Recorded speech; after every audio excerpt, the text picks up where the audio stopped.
Buenas noches, muchas gracias por estar conectados en este webinar. Mi nombre es Jessica Benza y soy profesora de la Maestría en Gobierno y Políticas Públicas de la Escuela de Gobierno y Políticas Públicas de la Universidad Católica.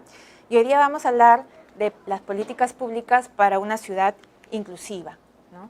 Lo primero que tendríamos que preguntarnos es qué cosa es una ciudad inclusiva, ¿verdad? Entonces, una ciudad inclusiva, en primer lugar, es una ciudad que toma como base para su desarrollo y para el diseño de sus servicios y sus políticas públicas las necesidades de los diferentes tipos de públicos que hay en la ciudad, ¿no?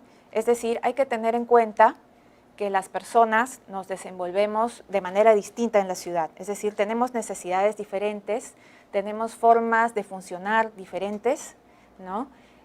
No todos tenemos las mismas capacidades, no todos tenemos los mismos recorridos y por lo tanto, al momento de pensar los servicios de la ciudad, el diseño de las infraestructuras de la ciudad o de las políticas que vamos a aplicar, tenemos que tomar esto en cuenta, ¿no?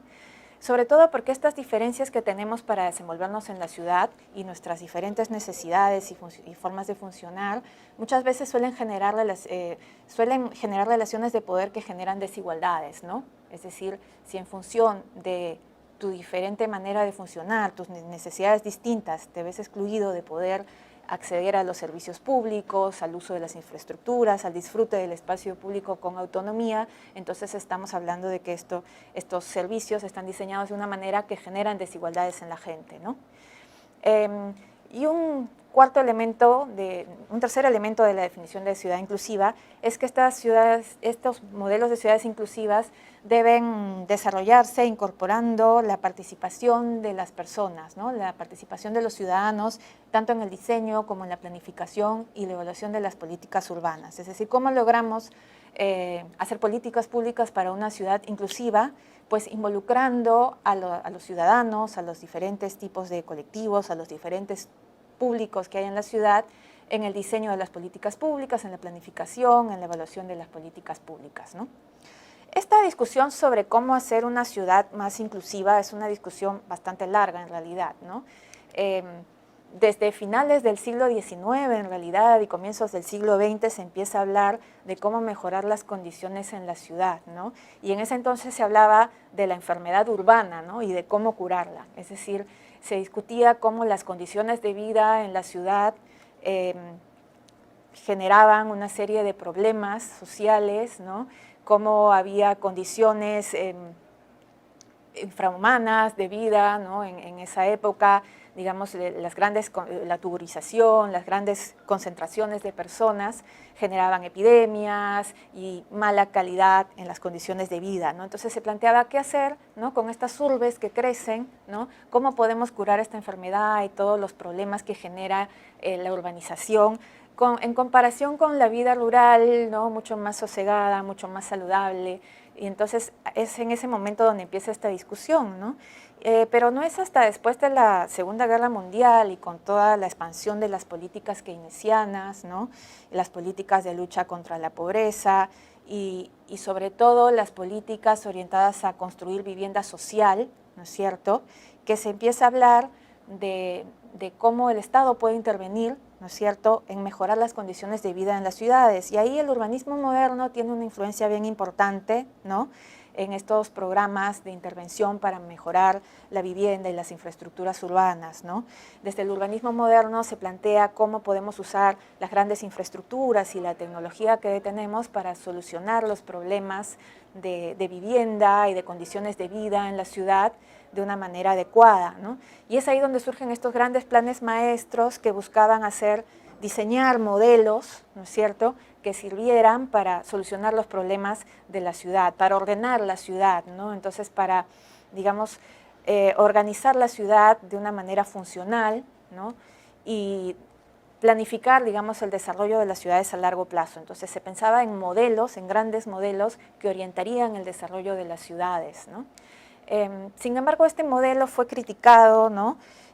Ya desde la década del 60, 70, empieza a ser criticado porque era un modelo bastante macro, ¿no es cierto?, un modelo visto desde arriba por los arquitectos, por los expertos, por los diseñadores de estos grandes planes maestros, ¿no?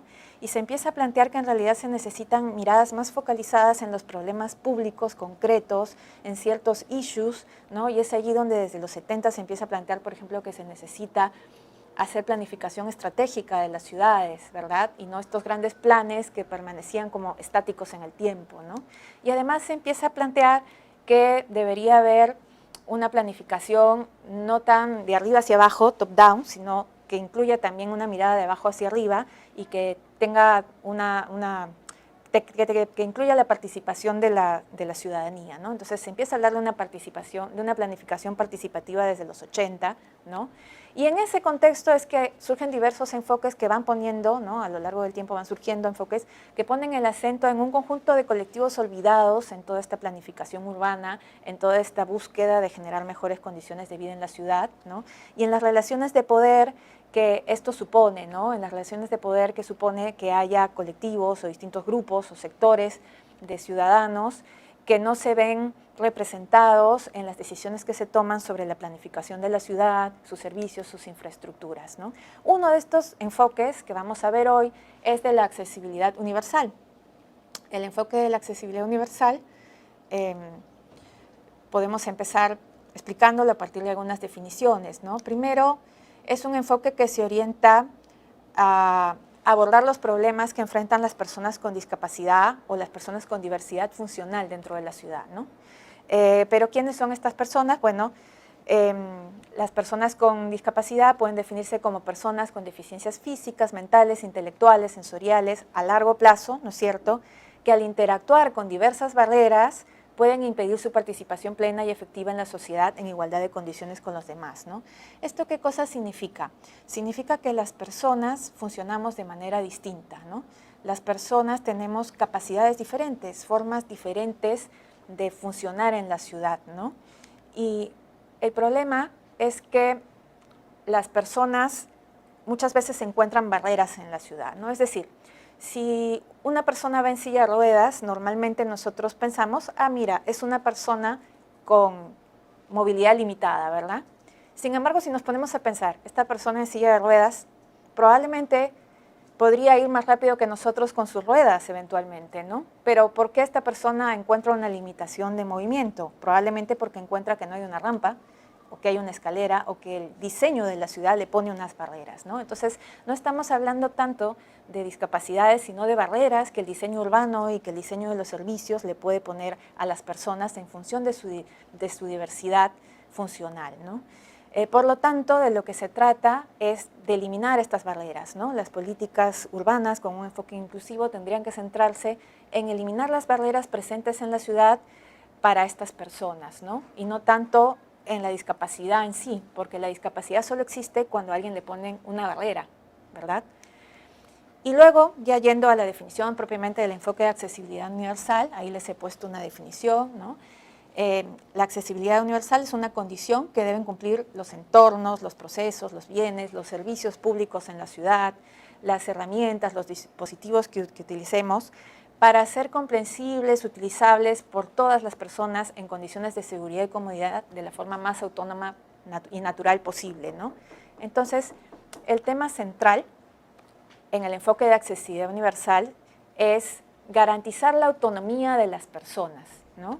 Es decir, ¿cómo garantizamos la autonomía de las personas con discapacidad o con diversidad funcional? Pues eliminando estas barreras, ¿no? De las que les hablaba antes. Entonces, el centro del asunto del enfoque de accesibilidad universal es garantizar la autonomía a todas las personas por igual en la ciudad y por lo tanto tendremos que identificar esas barreras y actuar sobre ellas, ¿no? Y entonces, ¿qué criterios tendríamos que tener para la toma de decisiones con este enfoque de accesibilidad universal, ¿no? El primero es que nos centramos en la persona, o mejor dicho, debería haberlo puesto en plural, ¿no? Las personas, ¿no? Que tienen diversas formas de funcionar, ¿no? Por lo tanto, no son personas, no estamos hablando de una persona estandarizada en uniforme, sino de seres humanos que somos variables en nuestras condiciones, en nuestras capacidades y por lo tanto en la forma como nos vamos a relacionar con el entorno, ¿no? No todos tenemos las mismas capacidades, por ejemplo, de pasar rápidamente en un semáforo, ¿no? no todos podemos caminar con la misma comodidad en una vereda pequeñita, ¿no? En una vereda estas delgaditas, ¿no? Que tienes que hacer equilibrio a veces cuando pasa un carro al costado tuyo, ¿no? Entonces, uno de los criterios es enfocarse en la persona y entender que esta persona no es ni uniforme ni está estandarizada porque tiene capacidades distintas, ¿no? ¿En qué consisten estas capacidades distintas? Pues son capacidades de percepción, auditiva, visual, táctil, pero también de cognición, de nuestra capacidad de comprender las señales, la información que encontramos en nuestro entorno y también en nuestras capacidades de interacción, nuestras capacidades para ubicarnos en la ciudad, para planificar cómo nos vamos a mover, para orientarnos, ¿no? Hay personas que somos más desorientadas que otras, ¿no? Entonces, por ejemplo, es importante que haya señalizaciones y estas cosas, ¿no? Y bueno, otro de los criterios es el diseño universal, ¿no? Que lo que plantea es que hay que tener una serie hay que contemplar una serie de criterios, ¿no es cierto?, para que el diseño que tengamos de las políticas, de los servicios, de las infraestructuras, pueda permitirnos eliminar estas barreras de las que les hablaba y garantizar la autonomía de la gente, ¿no? En el diseño universal, uno de los primeros criterios es la equidad de uso, es decir, si nosotros vamos a diseñar una infraestructura o vamos a diseñar espacios públicos o servicios públicos en la ciudad, tendremos que tener en cuenta que haya una equidad de uso, es decir, que puedan usarlo todas las personas, que sea de utilidad para todos, ¿no? En segundo lugar, que haya flexibilidad, es decir, en función de las preferencias de la gente, pero en función de sus capacidades. Y ahí vamos nuevamente al tema de que no existe o no debería existir un criterio de diseño único, ¿no? Todas las veredas son así, todos los paraderos de transporte son así, o todos los parques tienen que ser de esta manera, sino que habría que pensar en qué públicos van a usar esos parques y en que sean accesibles a personas con capacidades diferentes, ¿no? Tanto esos parques como esas infraestructuras, ¿no? Otro criterio es la simplicidad. Mientras menos complicados sean los servicios, las plataformas, las infraestructuras que diseñemos, será mucho más fácil para cualquier tipo de persona, con cualquier forma de moverse o interactuar con el entorno, poder usarlos, ¿no? O poder desenvolverse. Otro factor importante es la información. Las personas necesitan saber a qué servicios pueden acceder en la ciudad, necesitan una ciudad señalizada, necesitan tener claro cómo trazar sus rutas para poder moverse si tienen alguna capacidad diferente, ¿verdad? También es importante tener en cuenta la tolerancia al error, es decir, minimizar los riesgos. Por ejemplo, si yo pongo una rampa de esas rampas asesinas que hay en algunos sitios, ¿no?, que son súper empinadas, ¿no?, una rampa empinada lo que hará es que una persona que no tiene tanta fuerza, que de repente es una persona mayor o una persona, un niño, yo qué sé, intente subir esa rampa y de repente no puede, ¿no es cierto?, con su fuerza y se venga para abajo, ¿no?, y pueda tener un accidente. Entonces, de lo que se trata es de diseñar la ciudad y diseñar las infraestructuras, los servicios, minimizando riesgos, pensando en que no todo el mundo tiene la misma fuerza, no todo el mundo tiene la misma capacidad, no todo el mundo tiene las mismas capacidades cognitivas para poder desenvolverse y por lo tanto hay que contemplar estos supuestos, ¿no? El punto 6 se deriva un poco del anterior, ¿no? Hay que contemplar que no se necesite un gran esfuerzo físico para poder funcionar, ¿no? Por ejemplo, si tienes que abrir puertas de edificios públicos para poder entrar a hacer algún trámite, ¿no es cierto?, que sean puertas que se puedan abrir automáticamente y que no requieran pues que uno empuje con todas sus fuerzas, ¿no? Porque no todas las personas van a tener esa fuerza, o hay gente que de repente va en silla de ruedas, ¿no?, y no puede hacerlo, o va con un bastón o con un andador, ¿no?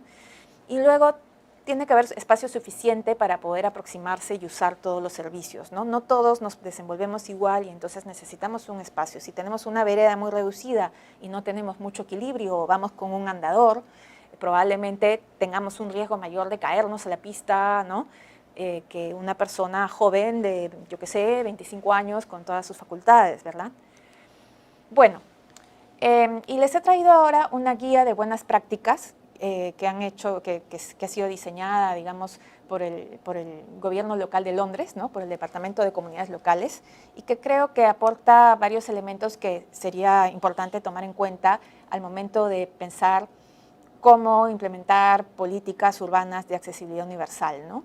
Entonces, esta guía de buenas prácticas plantea varios criterios, ¿no?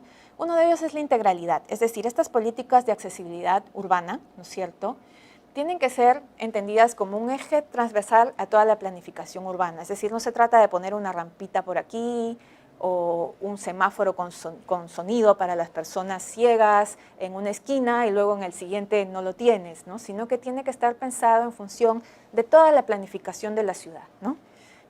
A eso se refieren con la integralidad. El diseño tiene que ser inclusivo, es decir, quienes saben mejor qué cosas necesitan son las personas que lo van a usar y por lo tanto tiene que contemplarse la participación de las personas. Un criterio también importante es que esta planificación de los servicios de accesibilidad universal se contemple dentro del ordenamiento territorial, ¿no?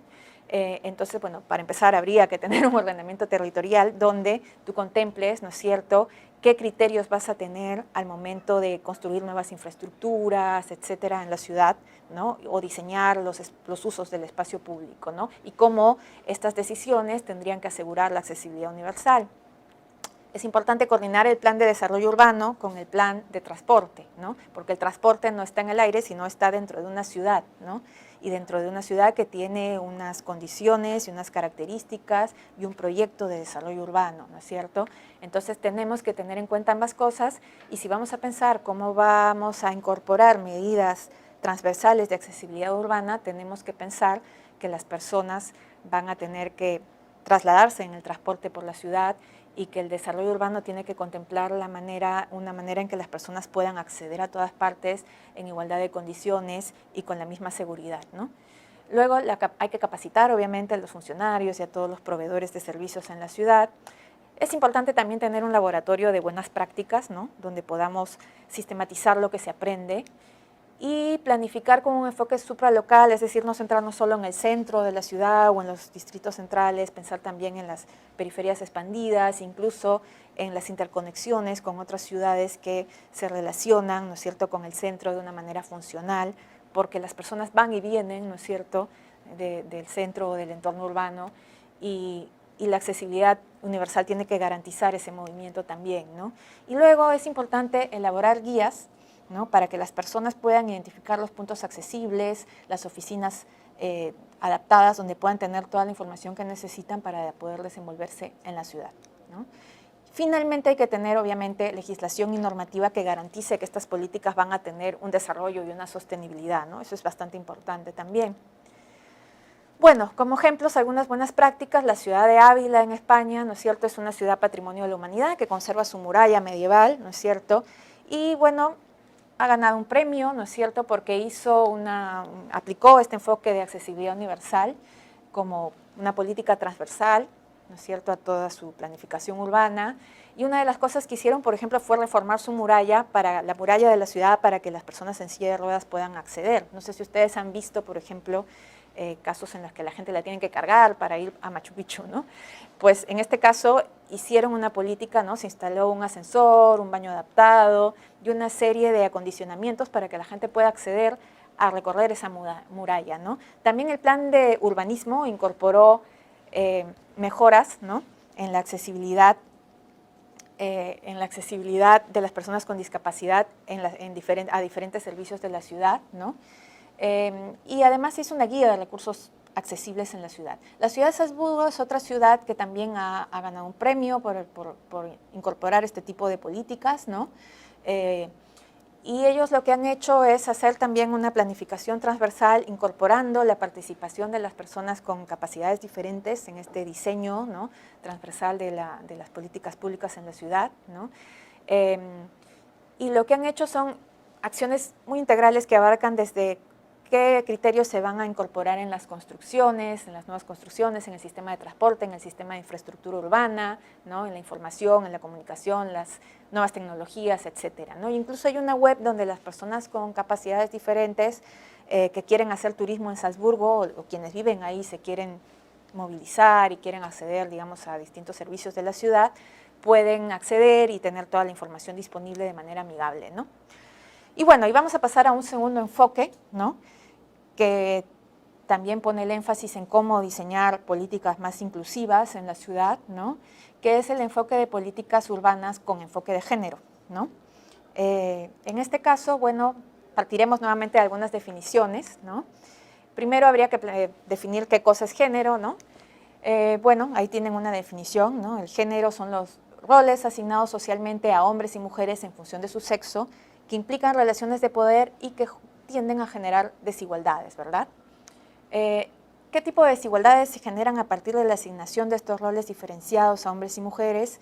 Una muy clásica y muy importante, ¿no?, es la división sexual del trabajo, ¿no?, que implica diferentes roles para los hombres y las mujeres y que implica que las mujeres tengan necesidades y usos de la ciudad diferentes, ¿no? Aquí aparece el concepto de cadena de tareas y las relaciones entre el espacio y el tiempo, es decir, si las mujeres tienden, ¿no es cierto?, por esta asignación de roles a encargarse de las tareas de reproducción, de cuidado, de las tareas domésticas, además de trabajar, ¿no es cierto?, esto implica que tengan que encadenar a lo largo del día una serie de tareas y que su relación entre el espacio-tiempo sea más compleja que la de alguien que sale de casa y va a trabajar y vuelve o va a estudiar y vuelve, ¿no? Es decir, una mujer que se encarga de trabajar, pero además de una serie de tareas de cuidado y de reproducción de la vida cotidiana, pues tiene que hacer una serie de recorridos en la ciudad, trasladarse al trabajo, sí, pero también llevar a los niños al pediatra, ir a comprar, ir a la lavandería, etcétera, etcétera, etcétera, ¿no? Y entonces esto tendría que tomarse en cuenta como una situación diferenciada que puede generar desigualdades, ¿no? ¿Por qué genera desigualdades? Porque, por ejemplo, puede generar limitaciones al empleo remunerado, ¿no? Es decir, si tú tienes que correr al trabajo y luego desplazarte en una ciudad como Lima, ¿no es cierto?, para recoger a tus hijos del colegio, llevarlos al pediatra o solucionar una serie de problemas domésticos, hacer la compra, etcétera, probablemente no puedas trabajar un tiempo completo, no puedas trabajar en un lugar muy alejado de tu casa, ¿no? Obviamente también no solo genera limitaciones al empleo, sino también al ocio, ¿no?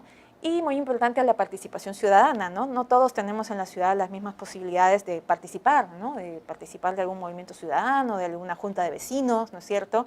Sí tenemos que encargarnos de nuestro trabajo cotidiano, trasladarnos en Lima y encima encargarnos de nuestra familia, ¿no? Otra desigualdad, por ejemplo, tiene que ver con la seguridad, ¿no? La seguridad es un problema que nos preocupa a todos los limeños y a todos los peruanos, ¿no? Pero además las mujeres enfrentamos otro tipo de dificultades que están más relacionadas con la inseguridad subjetiva, ¿no?, en el espacio público, es decir, el miedo que puedes tener de salir a ciertas horas de la noche, por ejemplo, o de pasar por ciertos lugares de la ciudad, ¿no? Entonces, incluso se habla de los mapas del miedo, de los mapas prohibidos, de los sitios donde las mujeres preferimos no pasar o solo podemos pasar a ciertas horas y tenemos que tener una especie de toque de queda en la ciudad, ¿no? Todo eso genera límites a la autonomía personal porque uno no puede desenvolverse tranquilamente, ¿no? Y eso es una desigualdad, ¿no? Y bueno, todas estas desigualdades urbanas también generan mayor riesgo para niñas y mujeres, por ejemplo, en los casos en los que tenemos asentamientos urbanos informales, ¿no?, en los que para acceder a servicios hay que trasladarse, por ejemplo, para recolectar agua, ¿no? Eso genera un mayor riesgo para las niñas que tienen que hacer largos recorridos, ¿no?, para las mujeres que tienen que salir de la casa a aprovisionarse de ciertos servicios que normalmente uno tendría que tener dentro de su casa, ¿no? Y entonces lo que se plantea desde este enfoque de género es que la ciudad ha estado pensada para un ciudadano tipo que en realidad es un ciudadano inexistente, ¿no?, para una persona que nuevamente, algo parecido a lo que plantea el enfoque de accesibilidad universal, ¿no? Nuevamente es una persona que, bueno, es joven, es hombre, no tiene carga familiar de la cual encargarse, ¿no es cierto? O la tiene, pero no es él el que se encarga, ¿no? Tiene todas sus habilidades, etcétera, ¿no? Y lo que plantea el enfoque de género es que hay que tomar en cuenta que las personas tenemos necesidades distintas, cumplimos roles distintos, ¿no?, que pueden generar desigualdades. Y de lo que se trata en este enfoque es de plantear cómo facilitando la vida cotidiana en la ciudad se puede generar calidad de vida para todos, ¿no? Y bueno, entonces, ¿qué vendrían a ser las políticas urbanas con enfoque de género, ¿no? Estas políticas consisten en tomar decisiones, ¿no es cierto?, sobre el desarrollo de la ciudad y sobre las características de cómo va a ser el espacio público, por ejemplo, los sistemas de transporte, las políticas de seguridad ciudadana y otros servicios que ofrezca la ciudad, que tengan en cuenta estas desigualdades de género, ¿no? Estas desigualdades que se producen por los roles diferenciados que se le atribuye a hombres y mujeres y que tienen efectos reales en la práctica, ¿no? No es una cosa abstracta, es algo que afecta a la vida de la gente. Hay un marco conceptual, por ejemplo, desarrollado por la CEPAL para América Latina, ¿no?, que plantea que hay que tener en cuenta 3 esferas de autonomía para las mujeres, ¿no?, la autonomía física, la autonomía económica y la participación en la toma de decisiones en la ciudad. Entonces, las políticas urbanas con enfoque de género tendrían que tomar en cuenta estos criterios, ¿no?, Y de lo que se trata, ¿no es cierto?, es de entender que cuando hacemos políticas públicas para la ciudad, estas políticas no son neutrales con respecto al género, sino que generan efectos diferenciados, ¿no?, entre hombres y mujeres, que se insertan sobre desigualdades existentes, y entonces cuando diseñamos las políticas, los programas, las acciones dentro de la ciudad, hay que identificar esos efectos y hay que ser capaces de corregirlos. Un ejemplo de políticas inclusivas con enfoque de género en la ciudad son las políticas de seguridad, ¿no? ¿Cuáles son los principios para diseñar políticas públicas con enfoque de género que garanticen la seguridad, que por ejemplo actúen, contribuyan a minimizar esa inseguridad subjetiva de la que les comentaba, ¿no? El miedo que podemos tener a movilizarnos con tranquilidad por la ciudad a cualquier hora, ¿no? Pasando por todos los lugares sin temor a ser agredidas o violentadas, ¿no? Uno de los principios es el ser vistas y oídas, es decir, cuando hay vida en la ciudad, cuando hay gente usando el espacio público, es mucho más seguro, ¿no? Si uno tiene un parque desolado con muchas florecitas bonitas, pero donde no hay nadie, da mucho más miedo y eventualmente uno puede ser realmente victimizado, ¿no?, que si el parque tuviera un montón de gente paseando sus perros, niños jugando, porque esos ojos de la calle nos van a proteger justamente de cualquier agresor, ¿no? Igual la capacidad de ser oídas, ¿no?, y de oír, ¿no?, que tiene nuevamente que ver con la presencia de gente que puede escuchar cualquier grito de auxilio, ¿no?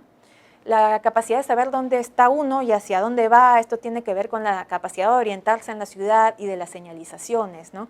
En ciudades donde hay grandes desigualdades es importante esto, porque uno puede estar caminando por un barrio y de repente cruzar una frontera, ¿no?, y llegar a otro barrio donde hay, digamos, más inseguridad ciudadana, ¿no?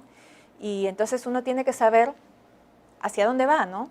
Hacia dónde va, cómo orientarse en la ciudad, y también tiene que haber una vigilancia formal, ¿no es cierto?, y acceso a ayuda, la posibilidad digamos, de escapar si tienes algún problema, ¿no? Las calles tienen que digamos, existir espacios donde uno no tenga capacidad de moverse, de escapar, callejones, recovecos, ¿no? Y tiene que también haber algún nivel de vigilancia informal y acceso a ayuda, ¿no? En algunos casos, por ejemplo, se ponen botones de pánico, cámaras, mayor iluminación, etcétera, ¿no? Y luego, también es importante tener un entorno, ¿no?, limpio, amigable, un buen diseño del espacio, ¿no? Este criterio tiene que ver con los enfoques de prevención situacional. Las características que tiene el medio ambiente influirán en el incremento del crimen o su disminución. Es decir, si yo estoy en un entorno donde se nota que hay autoridad, donde se nota que hay Estado, ¿no?, donde se nota que está limpio, que si se ensucia algo, se limpia, que si se rompe algo, se arregla. El mensaje es que en ese lugar hay orden, que en ese lugar hay ley y que por lo tanto no se puede delinquir. Y eso genera un ambiente mucho más seguro, ¿no?, para todos los ciudadanos y especialmente para las mujeres que, como les mencioné, experimentamos a la inseguridad ciudadana en general que tienen todos los peruanos, por ejemplo, experimentamos esa inseguridad subjetiva, ¿no?, de no poder desenvolvernos con libertad en el espacio urbano. Y luego es importante involucrar a la comunidad en la identificación de estas necesidades de diseñar espacios públicos seguros, ¿no? ¿Qué herramientas tenemos? Hay varias herramientas. Una de ellas son las auditorías de seguridad ciudadana, de las que voy a hablar en la siguiente diapositiva. También se pueden hacer focus group, mapas mentales que permiten identificar los espacios que las personas perciben como peligrosos y tomar esto en cuenta al momento de planificar o rediseñar el espacio urbano, los servicios, encuestas, entrevistas, observación. Y también es importante producir información y estadísticas, ¿no es cierto?, que incluyan la violencia de género y que incluyan el tema de la seguridad de las mujeres, ¿no?, como parte de las políticas de seguridad pública en general, ¿no? Es decir, tener información segregada, diferenciada, que nos permita ver esas especificidades, ¿no? Porque eso luego influirá en cómo planificamos la ciudad. Si no tenemos evidencia e información, no podremos saber qué está pasando y no podremos hacer un buen diagnóstico, ni mucho menos una buena planificación o ofrecer buenos servicios, ¿no?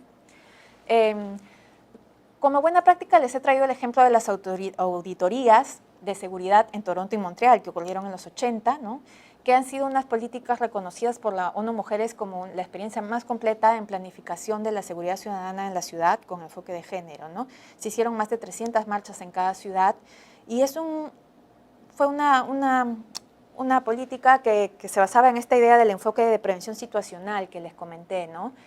cómo reducir el crimen a través de la planificación urbana y del control social informal, cómo generar espacios que generen sensación de seguridad, que disminuyan, que desincentiven, ¿no es cierto?, a aquellos que quieren delinquir, ¿no?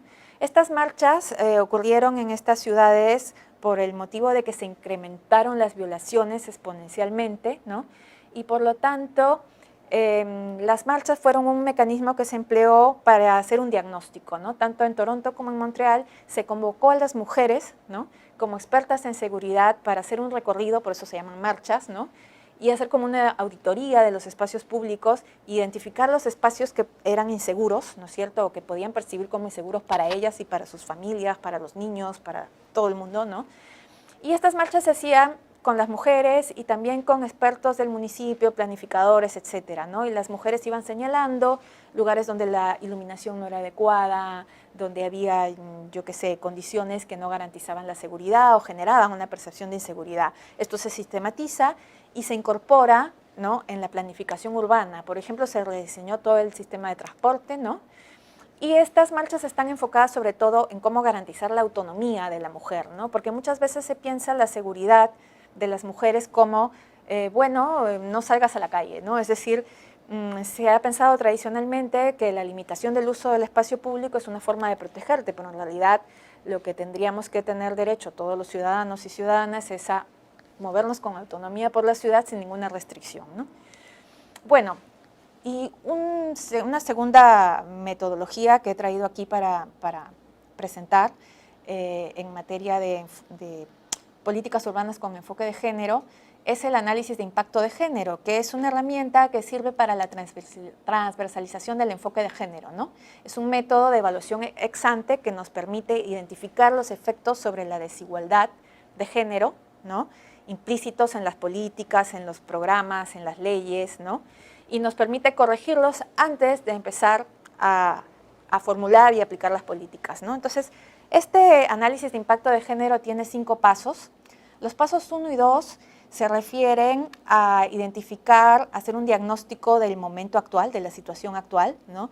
Entonces, en el primero definimos cuál es el propósito del programa o la política que queremos implementar y discutimos, ¿no?, si se orienta directamente a disminuir las desigualdades de género o si podría hacerlo de una manera, ¿no? Y se discute su relevancia en el paso 2 con respecto a los objetivos que tengamos nosotros ya previstos para disminuir las desigualdades de género, ¿no? El paso 3 y 4 se refiere a la fase prospectiva, a pensar cómo esto podría cambiar en el futuro con la política o el programa que estamos implementando, ¿no?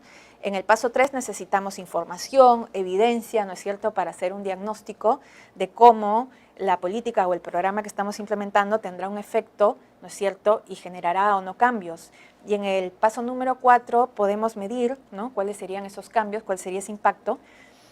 Finalmente, el paso 5 nos permite, luego de haber hecho todo este análisis, ¿no es cierto?, hacer propuestas para mejorar los enfoques de las políticas, de los programas, de las leyes que se quieren aprobar, las ordenanzas, etcétera, antes, ¿no?, de hacerlo, ¿no?, y de esa manera poder incorporar transversalmente el enfoque de género. La pregunta central de este análisis es si una política, ley o programa reduce o mantiene o incrementa la desigualdad de género, ¿no? Y para eso hacemos estos 5 pasos, ¿no?, que les he mencionado.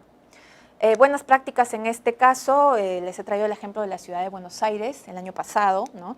La ciudad de Buenos Aires desarrolló un sistema de indicadores de género, ¿no?, que les permite cerrar una brecha estadística, es decir, recoger data, recoger evidencia en variables demográficas, sociales, económicas, políticas, ¿no?, que están desagregadas por género. Esto sirve porque te permite tomar decisiones, ¿no?, te permite hacer este diagnóstico, ¿no?, en los pasos anteriores, ¿no?, que les puse aquí, te permite hacer estos diagnósticos. Si no tienes información, no puedes hacer estos diagnósticos. Entonces, para informar el policy process, necesitas esa brecha de indicadores, ¿no? En Buenos Aires también han incorporado desde 2018 este marco de la CEPAL, ¿no?, centrado en las esferas de la autonomía que mencioné, y se han incluido a los stakeholders, ¿no?, es un enfoque participativo, ¿no?, para diseñar estas políticas, para contribuir al monitoreo, y además se han hecho presupuestos con impacto de género, ¿no? Entonces es un caso donde se ha incorporado este enfoque, ¿no?, en el diseño de las políticas públicas. Bueno, aquí les he traído algunas referencias que pueden revisar, me imagino luego, ¿no? De autores y textos que he usado para preparar esta clase, pero que además hay algunas referencias que les pueden servir para profundizar, ¿no? Bueno, les quería comentar que este webinar es parte de las actividades que realizamos en la Maestría de Gobierno y Políticas Públicas, ¿no? Que actualmente tiene las inscripciones abiertas hasta el 5 de febrero, ¿no? Nuestra maestría tiene como objetivo formar directivos y directivas públicas, ¿no? Y ejecutivos y ejecutivas de alto nivel, ¿no es cierto?, que puedan formular políticas, que puedan dirigir organizaciones públicas con una mirada estratégica e innovadora que les permita resolver problemas, ¿no? Y les permita contribuir al desarrollo del país con una gestión eficiente, eficaz, pero además con una gestión de calidad, ¿no? Generando valor público. Y nuestra malla curricular, como la pueden ver allí, tiene 5 ejes, ¿no? Estos 5 ejes responden a las necesidades del país y el plan de estudios propuesto considera que los alumnos aprueben 51 créditos para graduarse en la maestría, ¿no? En Gobierno y Políticas Públicas. La maestría además tiene una triple certificación, ¿no? Tiene el grado académico a nombre de la Nación, el grado de magíster en Gobierno y Políticas Públicas, pero además tiene un diploma de posgrado en Gestión Pública, un certificado de haber culminado una pasantía en el IBEI y un certificado en Desarrollo Sostenible y Desigualdades Sociales por la Universidad Libre de Berlín, ¿no? que se obtienen cumpliendo los requisitos para cada certificación, ¿no? Además, contamos con una serie de becas que brindamos a nuestros estudiantes que pueden cubrir total o parcialmente todo el tiempo de estudios o las investigaciones que tengan que desarrollar para graduarse, ¿no? Si desean mayor información, les dejamos aquí unos minutos nuestra información, donde encontrarán nuestra página web, correo y teléfono, y todas nuestras redes sociales donde pueden consultar mayor información sobre la maestría, ¿no?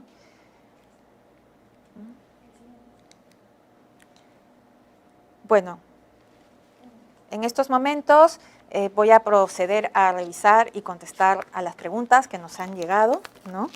No olviden que pueden hacer sus preguntas a través del link que encontrarán en la parte izquierda de la transmisión o por el WhatsApp 962-379448.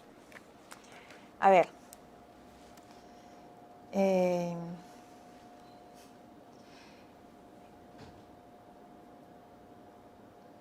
La pregunta de Reina Choquecagua, ¿no? ¿En qué distritos ya se aplican las modificaciones para el beneficio de las personas discapacitadas, adultos mayores y con habilidades especiales, ¿no? Pues, la verdad, en nuestra ciudad, ¿no? No se aplica de manera integral el enfoque de accesibilidad universal, ¿no? Es decir, tenemos una ley, ¿no? Tenemos la ley 29973, perdón, que obliga, ¿no es cierto?, a que haya una política. Tenemos las oficinas de atención a las personas con discapacidad a nivel municipal. Ha habido un programa de incentivos como parte del programa de incentivos a la modernización de los gobiernos locales. Se han implementado políticas, ¿no? Para empezar, se han implementado estas oficinas de atención a las personas con discapacidad en las municipalidades y también se han incorporado algunas medidas y algunos planes, ¿no? Pero el problema es que no se ha hecho estas políticas con una mirada integral, ¿no? Recuerden que ese es uno de los requisitos. Se ha avanzado bastante, sí, ¿no? Se ha creado el CONADIS, ¿no? Y hay un enfoque participativo, pero todavía nos falta mucho, ¿no?, por avanzar. Y esto tiene que ver con la respuesta a la pregunta que hace Magali, ¿no? Magali pregunta cómo influye el modelo de gobernanza de una ciudad como Lima en la posibilidad de hacer políticas inclusivas, ¿no? Esto es bien importante, ¿no? Yo estaba esperando que preguntasen algo así justamente, ¿no? Porque la forma como está diseñada nuestra ciudad, ¿no? Tenemos la Municipalidad Metropolitana de Lima y luego 43 distritos, ¿no es cierto? Y cada uno tiene toma sus propias decisiones, sus propias políticas, ¿no es cierto? Y entonces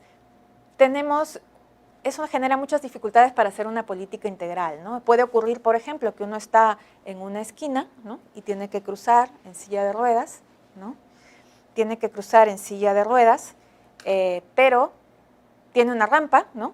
Está, digamos, entre Magdalena y San Isidro. Este es un caso de la vida real, ¿no? Tiene que cruzar en silla de ruedas, ¿no? Por una avenida. En una esquina tiene una rampa, digamos en Magdalena tiene rampa, y quizás en San Isidro también tiene rampa, pero la berma central corresponde a la Municipalidad de Lima, y ahí no tiene rampa, ¿no? Entonces, esta persona llega, se topa con la rampa, y cambia el semáforo, vienen los carros, por supuesto, dispuestos a atropellarla, y ¿qué hace, no? Entonces, esos son problemas que ocurren en nuestra ciudad, ¿no? Es decir, no hay una planificación integral porque tenemos 43 gobiernos, ¿no es cierto? Y no hay una capacidad de integrar esas políticas públicas, ¿no? ¿Qué rol tiene el gobierno central en las políticas públicas de la ciudad? ¿Cómo debe ser la coordinación con la autoridad local, el alcalde? Allí hay un problema importante también de coordinación, ¿no? Es decir, como les decía, nuestra ciudad tiene los distritos, luego tiene el gobierno metropolitano, que en principio debería garantizar la gobernanza, sin embargo, este proceso siempre es difícil, ¿no? Y además tenemos el gobierno nacional, ¿no? En un estado que tiene, digamos, una concepción todavía, a pesar de la descentralización, bastante centralista, ¿no? Entonces, por ejemplo, algunas políticas como las políticas de igualdad de género, ¿no es cierto?, dependen más del MIP, ¿no es cierto?, de lo que puede hacer el Ministerio de la Mujer y Poblaciones Vulnerables, que de lo que se hace en los municipios, ¿no? O en todo caso no hay una coordinación para que haya esa provisión de servicios adecuada, ¿no? Entonces, digamos que sí se requeriría una mayor coordinación entre todos los niveles de gobierno, pero para empezar una mejor coordinación dentro de Lima, ¿no? Recientemente se ha hablado de la posibilidad, ¿no es cierto?, de hacer agrupaciones de distritos, ¿no?, para poder aplicar políticas públicas que tengan mayor alcance, ¿no? Esto podría ser algo interesante a discutir para poder diseñar estas políticas públicas con enfoque inclusivo, ¿no es cierto?, de manera integral en la ciudad, ¿no? Y no solamente de manera parcial. Porque lo que está detrás, como les decía, de estos dos enfoques, ¿no?, lo que tienen en común es que buscan promover la autonomía de las personas, ¿no?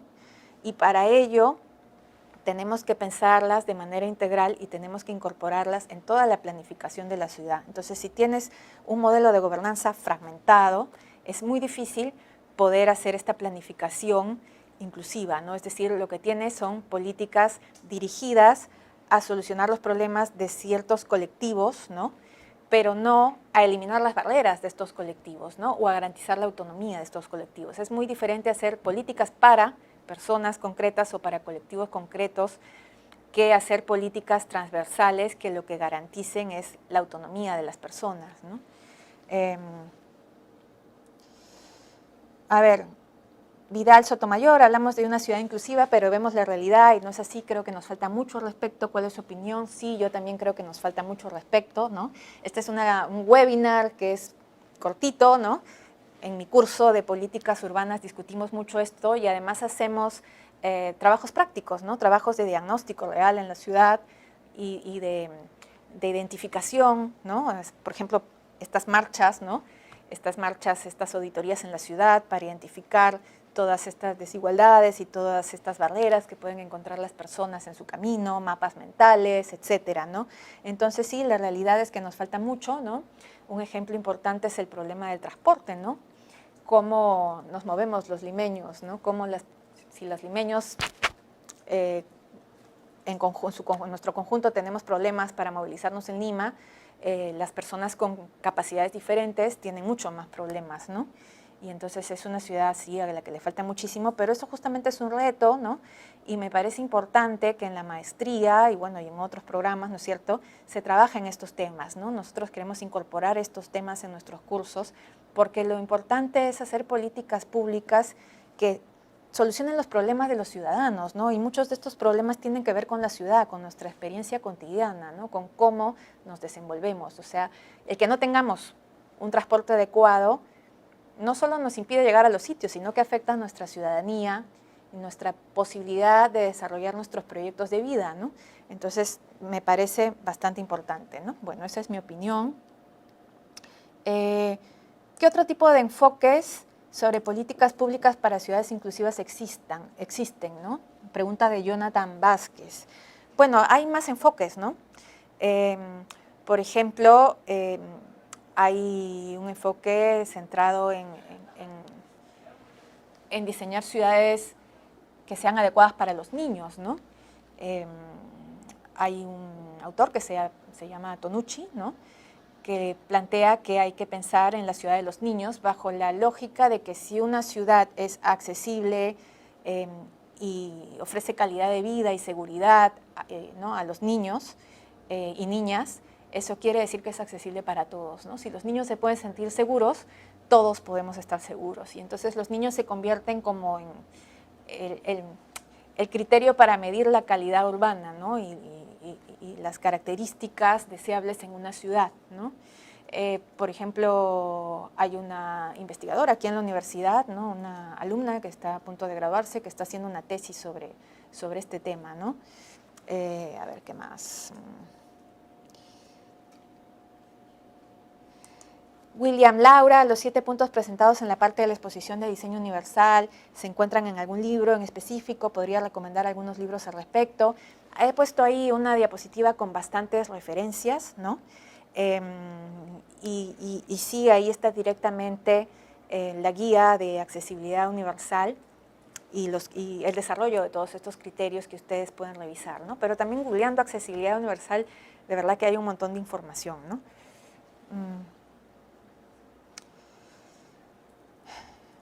¿Cómo aplicar el concepto de ciudad inclusiva en las regiones donde la geografía limita los cambios? ¿Y cómo convencer a las personas que viven ahí que estos cambios inclusivos pueden beneficiarlos, ¿no? Pregunta de Rochi Huerta. No sé bien a qué se refiere con la geografía que limita los cambios, ¿no? Yo creo que el diseño urbano probablemente limita los cambios, ¿no? Si tú quieres peatonalizar la ciudad, por ejemplo, como ocurrió en Cusco, pero todo pasa por la ciudad y el transporte tiene que pasar por ahí, pues tienes que tener una estrategia, ¿no es cierto?, para, digamos, hacer un diseño distinto que permita proteger tu ciudad patrimonio, pero que a la vez no restrinja los derechos de la gente y que esto no se perciba como una discriminación, una desigualdad. Lo que sí es importante es tener en cuenta la diversidad de nuestras ciudades, ¿no?, y no hacer solamente políticas que estén pensadas, ¿no?, para una gran ciudad, o coger estos enfoques que vienen de fuera y aplicarlos simplemente como recetas, ¿no? Nosotros tenemos que tener la capacidad de entender nuestra realidad urbana y ver cómo los adaptamos. Parte de las recomendaciones, por ejemplo, de estos enfoques en ambos casos, en ambos enfoques, es la participación, ¿no?, la inclusión de las personas que se van a ver afectadas en el diagnóstico, en el diseño, en la evaluación de estas políticas. Y bueno,